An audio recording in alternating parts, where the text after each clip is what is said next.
Hey, friends. Welcome to Wednesday night. We are here and looking to jump into Proverbs. Those of you who have been tracking with us, we appreciate that. But always great to be here on a Wednesday night. Like, what if we canceled Wednesday night? That'd be horrible, right? We're canceling. So we are here. All right. Oh, I found more sound effects. There's bouncing. That's kind of annoying, though. Punch. This is going to be fun. We're going to have a fun summer. All right. Anyway, we started talking about Proverbs this past week. And just an FYI, we are off next Wednesday. There will be no live next Wednesday. So I will be very clear on this. I know some of you look very much forward to Wednesday nights or rewatching this. And I don't want you to be disappointed and go through the whole day Wednesday and look around. Next Wednesday, we are off. We'll be back the following Wednesdays. Just wanted to make that clear. But we're here tonight, which is what's important for today. All right, we're talking about wisdom in Proverbs. That's the book of Proverbs is the wisdom book. And we said we are going to attack a couple things. We're going to say, what is wisdom? Why do we need it? How do we get it?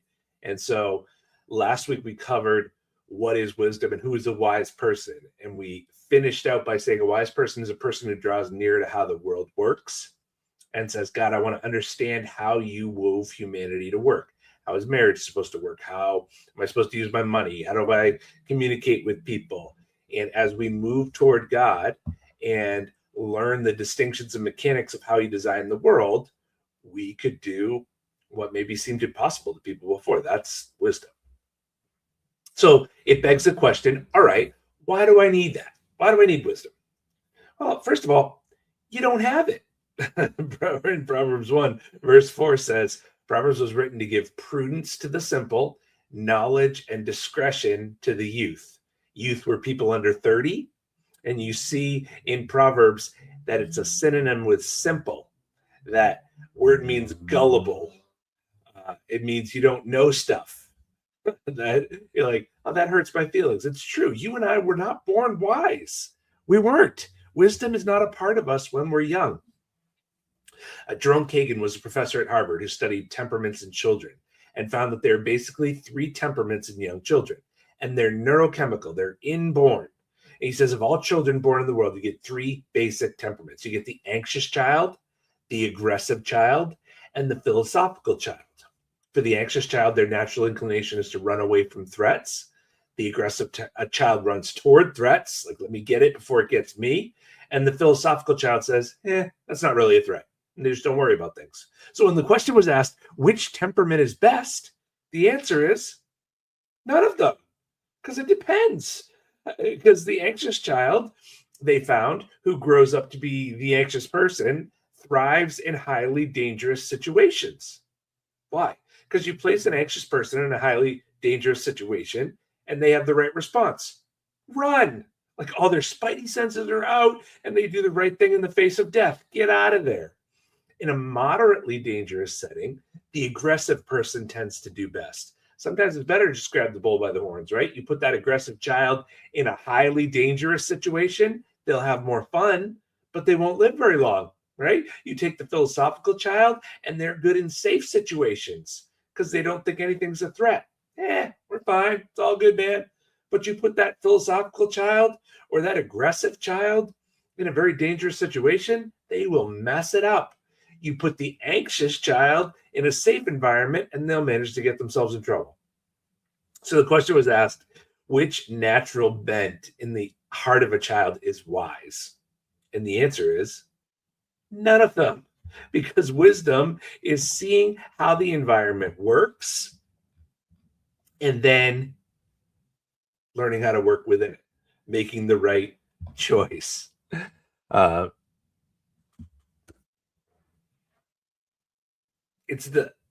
So our natural instinct 2 out of 3 times is wrong. It's to be wrong. So Jerome Kagan, when he started this research, he was very humanistic. He thought human beings were born pristine and pure, and it was your parents who messed you up. But what he learned in his studies is you aren't born wise. You're born where 2/3 of the time you'll make the wrong choice in a situation. And so what happens? Someone has to come along to make you wise.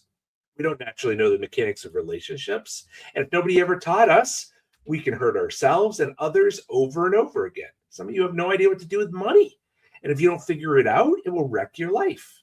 If you don't know how to go about work successfully, we're not born wise. You and I both are not born wise. So we must learn prudence. Prudence is the ability to make shrewd decisions. We must learn discretion. Discretion means private thinking. And the reason that Solomon says that in Proverbs is because as the Proverbs move on, we get our second point. The reason we need wisdom is because the world's a dangerous place. So we need wisdom because we don't have it. And we need wisdom because the world's a dangerous place. There are some people who would say, well, I don't want to force my kid to believe anything. I just want to send him out into the world. There's only one thing worse than raising a wicked child, and that's raising up a gullible child, because the world is a dangerous place. And if you don't equip that child, they'll be taken advantage of by those out there who want to use them and hurt them. So as you see the book of Proverbs moving, it's talking to a young boy, and it tells the young man, son, I promise you something. And I'll promise it to you today when you leave this place. Out there in the world, there will be other men who want to call you to an unadulterated pursuit of money and power, regardless of what it does to somebody else. There will be women that you'll want to use for sex without relationship or love or marriage. And he said, there's a way to use money, sex, and power that will destroy you. If you don't believe me, read the newspaper. Watch the news. The pursuit of money, sex, and power destroys lives every day. If you don't know how to handle them well, they will destroy you. It's like a knife. A knife in the hand of a surgeon can be a beautiful thing. It can sustain life. A knife in the hand of a criminal is a terrifying thing. It'll take a life. A knife in the hand of a child is a dangerous thing, and the child can hurt someone else or themselves. And so you may not be wicked, but you're not wise. So if you don't figure out how to handle relationships with friends and coworkers and the opposite sex, you're wielding something so powerful. And maybe you've already felt the sting of the misuse. So you need wisdom to handle these powerful forces. The New York Times published several years back that 1/2 of the births in America to women under 30 are outside of marriage. So remember, years ago, Murphy Brown, the actress, came on TV and she stared right into the camera and defied the vice president of the United States after he said children should have dads. And she said, how dare you? This is a family and I don't need a man. And now we're seeing more than half of the children born to women under 30 are born with no dad in the picture, even though researchers consistently find that children born outside of marriage face elevated risks of falling into poverty, failing in school, or suffering emotional or behavioral problems. What's the lesson? We perish for lack of wisdom. We think we know, but we don't. So we need wisdom.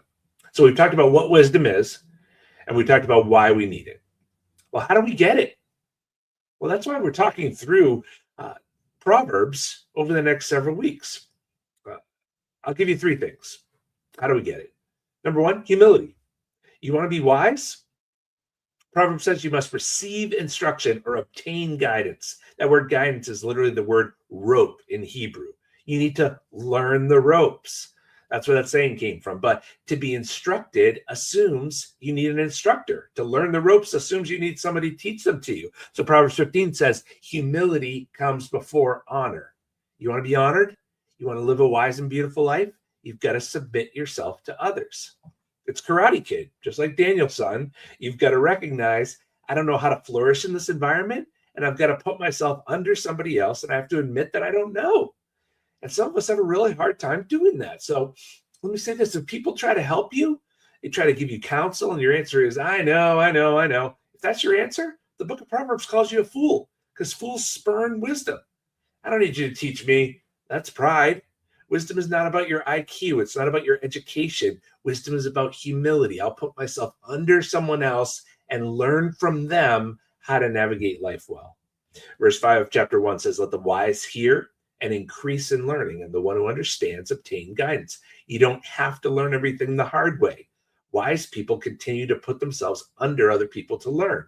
Are you humble enough? So be humble. Second thing you need to learn to get wisdom, commitment. Once you submit and you say, I'm not wise, I don't know how to do all these things, I need to submit myself to somebody who'll teach me. It's not just this moment of submission and then it's over. It's commitment. The book of Proverbs will liken wisdom to a path you walk. You keep moving. It will liken wisdom to a woman. You have to woo her. You don't just come up to a girl and be like, hey, you're hot, get in the truck. That's not going to work. It's effort. But it's effort that's worth it.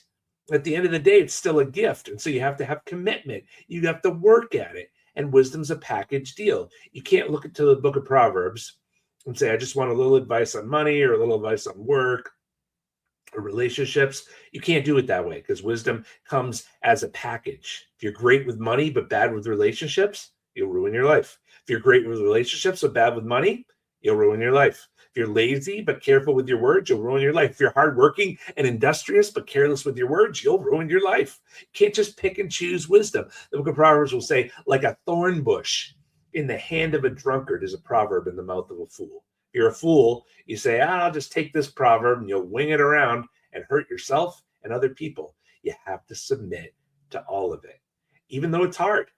I'm here and I'm staying. It's like getting in shape, right? You want to feel good, shed some pounds, you have to go to the gym with all those immaculately cut, fantastic looking people. And the first gut response is just to be like, all right, you all win, I lose, and just leave. But it takes humility to stay. And staying isn't the victory, it's part of the victory. But the other part is submitting myself to the continual punishment of exercise until you get some strength and start building good lifestyle habits. So if you say, I'm going to commit myself to this path, folly is bound up in the heart of a child, but the rod of discipline will drive it from him. I will go toward discipline and instruction, even when it's hard. Commitment. And the last piece you need, and this is by far the most important. So if you've forgotten everything else, verse 7, chapter 1 of the book of Proverbs gives you the key to understanding the Proverbs, which incidentally, I hope you'll read. There are 31 chapters in the book of Proverbs. If you start tomorrow and read a chapter a day, you'll move through the entire book of Proverbs in 31 days. I hope you'll do that. What you need more than anything, you need humility, you need commitment, but you need intimacy. You need intimacy. Fear. Verse 7 says, the fear of the Lord is the beginning of knowledge. Fools despise wisdom and instruction. The writer says, hey, you really want to know what it is to be wise? You want to navigate life well? You want to handle money and relationships and your work life? You want to do it well and do it beautifully, that your community flourishes around you? It doesn't start with gaining a bunch of knowledge. It starts with a relationship. It's intimacy, not information. It's the fear of the Lord. And by that, what does he mean? Well, in the Old Testament, wherever the fear of the Lord comes up, it's always attached to his revealed word because it's the fear of the Lord. He uses God's personal name, not a generic deity, like I'm scared of a God up there. It's the fear of the Lord, Yahweh, the covenant-making God, who says, I'm speaking to you.